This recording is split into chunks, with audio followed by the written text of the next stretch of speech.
당신이 부탁에 실패하는 이유는 말을 못해서가 아닙니다. 타이밍과 단어 선택, 딱 두 가지만 알고 계세요. 하버드 대학교에서 재밌는 실험을 했어요.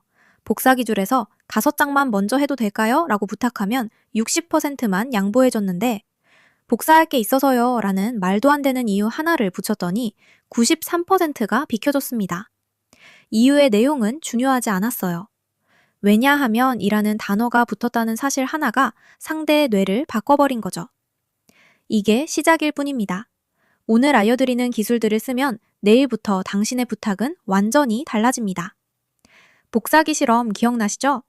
이유도 아닌 이유 하나 붙였더니 93%가 비켜줬던 그 실험. 근데 왜 이런 일이 벌어지는 걸까요? 당신의 뇌에는 일종의 자동문이 있습니다. 평소에는 잠겨 있어요. 누가 부탁하면 뇌가 먼저 권문합니다. 왜? 이유가 뭔데?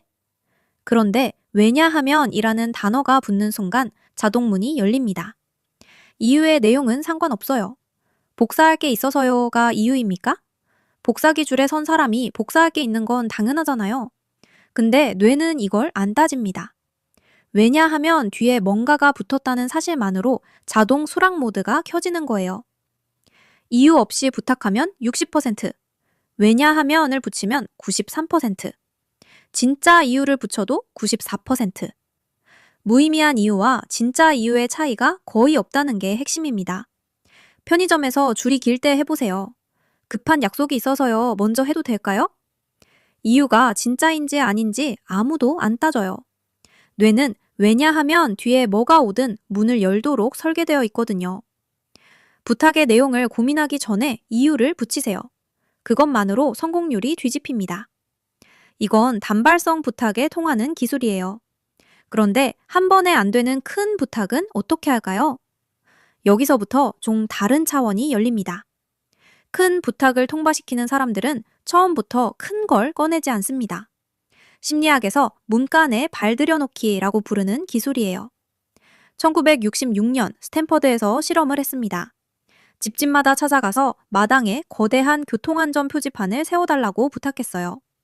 대뜸 부탁하면 수락률 20%도 안 됩니다. 근데 며칠 전에 작은 스티커 하나만 창문에 붙여달라고 먼저 부탁했던 집은요? 76%가 수락했습니다. 20% 대 76%, 4배 차이예요. 사람은 자기 행동과 앞뒤가 맞아야 편안한 존재거든요. 스티커를 붙인 순간 뇌가 기록합니다. 나는 교통안전에 협조하는 사람이야. 그 다음 큰 부탁이 오면 거절하는 순간 자기 기록과 어긋나니까 불편해져요. 그래서 수락합니다. 이걸 바로 쓸 수 있어요. 회사에서 새 프로젝트를 통과시키고 싶다면 처음부터 기획안을 들이밀지 마세요. 이 아이디어 10분만 들어봐 주실 수 있어요? 로 시작하세요. 10분을 투자한 사람은 이미 한 발 들여놓은 겁니다. 그럼 간단한 테스트 한번 해볼까요? 가 훨씬 쉽게 통과돼요. 작은 예스가 큰 예스의 문을 엽니다. 그런데 반대로 하는 방법도 있어요. 일부러 큰 걸 먼저 던지는 겁니다. 심리학에서 면전에서 문 닫기라고 부르는 기술인데요. 예를 들어볼게요. 금요일 저녁 친구들한테 술 약속이 잡혔습니다. 근데 연인이 허락해줄 분위기가 아니에요. 이때 이렇게 말하는 겁니다. 자기야, 나 이번 주 금토일 매일 술 약속 있어. 당연히 돌아오는 대답. 뭐? 그때 한 발 물러납니다. 아니, 금요일 하루만 1차만 하고 올게. 12시 전에 와. 됐습니다. 처음부터 금요일에 술 마시러 가도 돼? 라고 했으면 잔소리가 길었을 거예요. 큰 요청을 거절한 사람은 작은 요청에 미안함을 느낍니다. 실험으로도 증명됐어요. 큰 부탁을 거절당한 뒤 진짜 부탁을 하면 수락률이 50%까지 올라갑니다. 바로 부탁하면 17%인데요. 3배 차이예요. 작은 것부터 쌓아 올리든 큰 것부터 던져서 내려오든 핵심은 같아요. 한 번에 본론을 꺼내지 않는 겁니다. 여기까지는 언제, 어떻게 부탁하느냐의 문제였어요. 그런데 더 신기한 게 있습니다. 어떤 단어를 쓰느냐에 따라 상대의 뇌가 완전히 다르게 반응해요. 단어 하나로 뭐가 달라지냐고요? 달라집니다. 완전히요. 스탠퍼드 대학교에서 아이들을 대상으로 실험을 했어요. 한 그룹에게는 도와줘 라고 말했고 다른 그룹에게는 돕는 사람이 되죠 라고 말했습니다. 동사 하나를 명사로 바꿨을 뿐인데 아이들의 협조율이 눈에 띄게 올라갔어요. 왜일까요? 도와줘는 행동 명령이에요. 뇌가 귀찮아합니다. 근데 돕는 사람이 되죠는 정체성을 건드립니다. 나는 돕는 사람이야 라는 자아상이 켜지는 거예요. 사람은 누군가의 부탁을 들어주는 건 싫어해도 자기가 좋은 사람임을 증명하는 건 좋아합니다. 이게 투표에서도 똑같이 나타났어요.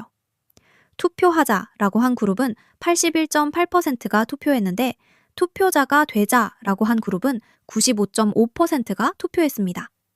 13.7%포인트 차이. 동사 하나 명사로 바꿨을 뿐인데요. 이걸 일상에 가져와 볼게요. 아이에게 방 치워 라고 100번 말해도 안 통하잖아요. 넌 정리 잘하는 아이니까 로 바꿔보세요. 뇌가 명령이 아니라 칭찬으로 받아들입니다. 직장에서도요. 이 자료 좀 도와줘 대신 너만큼 이거 잘 정리하는 사람이 없어서 라고 해보세요. 상대의 자존심이 거절을 막아버립니다. 부탁의 핵심은 행동을 시키는 게 아니에요. 상대가 되고 싶은 사람을 건드리는 겁니다. 그리고 이 기술 남한테만 쓰는 게 아닙니다. 당신 자신한테도 통해요. 다이어트 중인데 눈앞에 치킨이 있습니다. 나는 치킨을 못 먹어 이렇게 말하면 61%가 유혹에 넘어갔어요. 근데 나는 치킨을 안 먹어로 바꾸면 36%로 떨어집니다. 못한다는 누군가한테 금지당한 느낌이에요. 억울합니다. 근데 안 한다는 내가 선택한 거예요. 당당합니다. 두 글자 차이가 유혹을 이기는 힘을 2배로 만들어요. 부탁을 잘하는 것도 중요하지만 당신이 당신 자신에게 하는 말도 한번 바꿔보세요.